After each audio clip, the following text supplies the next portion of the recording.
In Kiev, Ukraine, lives an MMA fighter named Yuri Boyka. He is the best fighter in Europe and has gained the title of Undisputed. One evening, Boyka is fighting in an illegal match held in an underground arena. As the crowd cheers, he doesn't let the opponent get a single hit on him. After a brief one-sided fight, he kicks the opponent in midair and knocks him out. The scene changes to a maximum security prison in Russia. The inmates participate in fights for the guards and the warden's entertainment. Such matches are seemingly friendly to the outside world, but can get very violent with the right participants. The deadliest prisoner of all time is a beast of a man named Koshmar. He is so aggressive that the guards have to chain his limbs and close his mouth to ensure he won't hurt anyone outside the ring. Koshmar's opponent is half his size and can hardly land a punch on him. He slams the man to the ground, breaking his neck before proceeding to punch him in the face. The fight only stops when his face is deformed and covered in blood.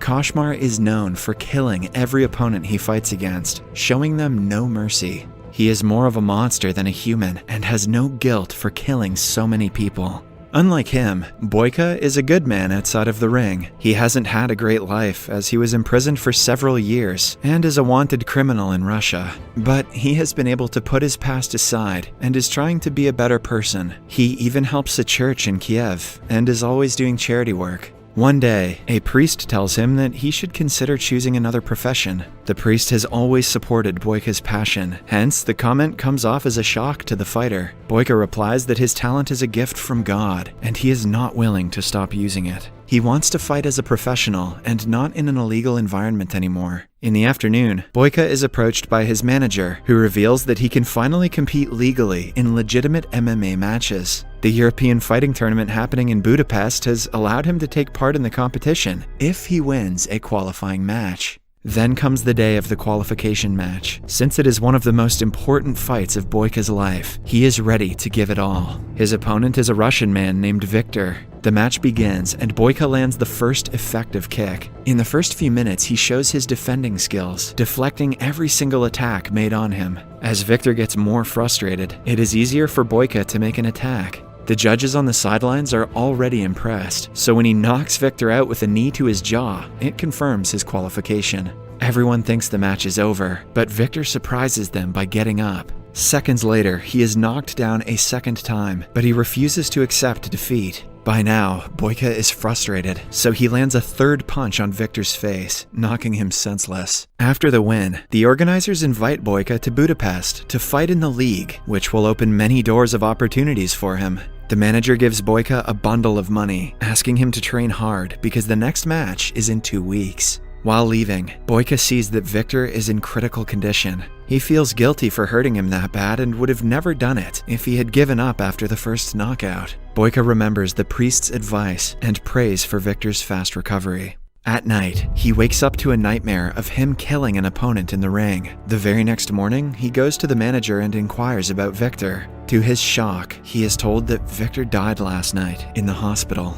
They had signed a pre-match contract, so the blame falls on nobody. However, in his heart, Boyka knows that he is the cause of the death. I mean, obviously. Upon being asked about Victor's family, the manager gives him a bag that belonged to him. Inside it, Boyka finds a letter from Victor's wife and their picture together. In reading the letter, he can feel the pain his wife must have gone through when she found out about his death. Right then, Boyka decides to apologize to her and make sure she is not facing any problems in life. He knows that his crime will not be forgiven even then, but he doesn't want to run away from the path of redemption. Boyka tells the manager about his wish to go to Russia to meet Victor's wife, but the guy is extremely against the idea. Boyka is still a criminal in Russia and will be imprisoned if found by the authorities. He will have to make a fake passport, which is a huge risk now that he is so close to being a legitimate MMA fighter.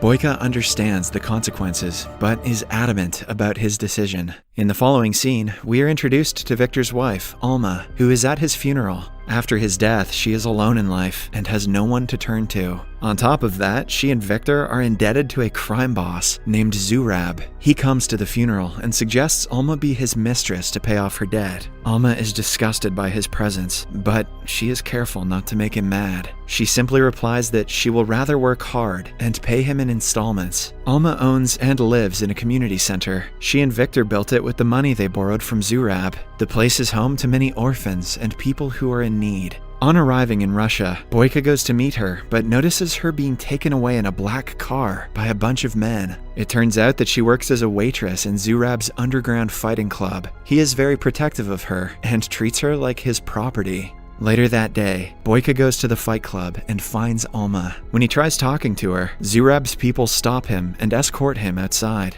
Boyka wants to avoid fighting, hence he politely asks them what time she will get off work. The gangsters attack him at the question, but are in turn taught a lesson for messing with a professional fighter. Zurab sees Boyka fight and is impressed by his skills. He has been needing a good martial artist in his club and wants to hire Boyka. However, the man argues that he is not here to participate in fights. He simply wants to meet the girl. Zurab offers to talk to Alma on his behalf, refusing to let him meet her. But Boyka yet again disagrees with him and walks away. After he is out of sight, Zurab asks his people to keep an eye on him. The following day, Boyka manages to sneak into the community center and meet Alma. He gives her Victor's letter and asks her if she is being forced to work at the fight club. Alma replies that she would like to work somewhere else, but is bound by the debt. She then reads the letter and asks him if he saw her husband's last fight. Boyka comes clean, admitting that he was the last person Victor fought. He tries explaining that the death was an accident, but Alma refuses to listen to her husband's killer. Following the interaction, Boyka goes to Zurab and agrees to fight for him. However, in turn, he will have to forget all of Alma's debt. The deal is that Boyka has to win 3 matches against the opponent of Zurab's choice. The gangster also promises to keep him safe from the police and authorities, since he knows he got into Russia using a fake passport. The next day, Alma meets Boyka to tell him she doesn't need his pity. She wants him to return home, but Boyka insists he is doing this for his own satisfaction. After that, he goes to a local gym to train for the matches, but is bullied by a man. When the guy keeps on poking him, Boyka slams him down with a single kick. Then comes the day of the first fight. Boyka goes against a local fighter in an easy match. The rival manages to land a few weak kicks, but is proven to be weak in front of someone as good as Boyka. He manages to knock him down and is about to throw the last punch, but stops midway. To his relief, the opponent accepts defeat, so he doesn't have to hurt him further. After the fight, Alma serves him drinks. Boyka asks her if she is familiar with a nice local gym, because the one he is going to right now doesn't live up to his standards. Alma thinks about it for a while, before inviting him to use the gym in her community center. He trains there for the next few days, and ultimately, Alma gets used to his presence. Boyka's next match is a 2 versus 1 against a pair of brothers. He is shocked because he was never told about these rules. Zurab boasts that it is his arena, and the fighters have to play by the rules. The match begins, and Boyka struggles to defend against both brothers at the same time. When he tries to fight one, the other attacks, making it hard for him to focus. Still, he manages to push one away and knock the other one down in the seconds they take to recover. It is an equal match until Boyka is kicked in his already injured lower back. The pain is unbearable until he sees Alma in the audience and continues fighting. After that, he kicks both their asses and scores a double knockout. The crowd erupts into cheers, as no one had thought he would win this match as well. The next day, Zurab goes to meet Alma and tries to flirt with her. When she deflects his advances, he accuses her of sleeping with Boyka. He also riles her up, claiming that her husband's death wasn't accidental and that Boyka meant to kill him. Alma pretends to not believe him, but the comment bothers her. Meanwhile, Boyka's manager from Ukraine calls him back immediately because he has a press meeting for the fight in Budapest. Boyka asks him to postpone it since he only has one last fight to win. Upon reaching his room, he finds Alma waiting for him. She urges him to tell the truth about her husband's death, and Boyka starts telling her about all the hardships he has faced in life. He reveals that the first half of his life was filled with misery, and the match against Victor was his only chance at getting a better life. He gave it all and won, but Victor's death took away a bigger part of him. He knows that accepting his help is very difficult for Alma, but he begs her to let him do what he has to. At night, for the final match, Boyka goes against Igor, Zurab's best fighter who has been mocking Boyka since the day he arrived. Igor is especially furious at Boyka because he is a threat to his position in the gang. He takes all his frustration out and showers him with repeated attacks. He manages to put up a tough fight, making Boyka's lower back his main target. But the direction of the fight changes when Boyka lands a double midair kick on him. Following that, he beats Igor black and blue, making him bleed profusely until he passes out. With this, he wins the entire tournament, and Alma's debt is paid. However, Zurab has already predicted the outcome and prepared for it. He stops Boyka and reveals that he has to fight one last man for their deal to be over. Boyka only has a few hours before his meeting in Budapest, which is very crucial for his career, but he doesn't want to leave without saving Alma. Hence, he asks the manager to wait until the next morning and gets ready to fight the final champion. The opponent is Koshmar, the beast who has fought and killed all of his opponents in the Russian prison.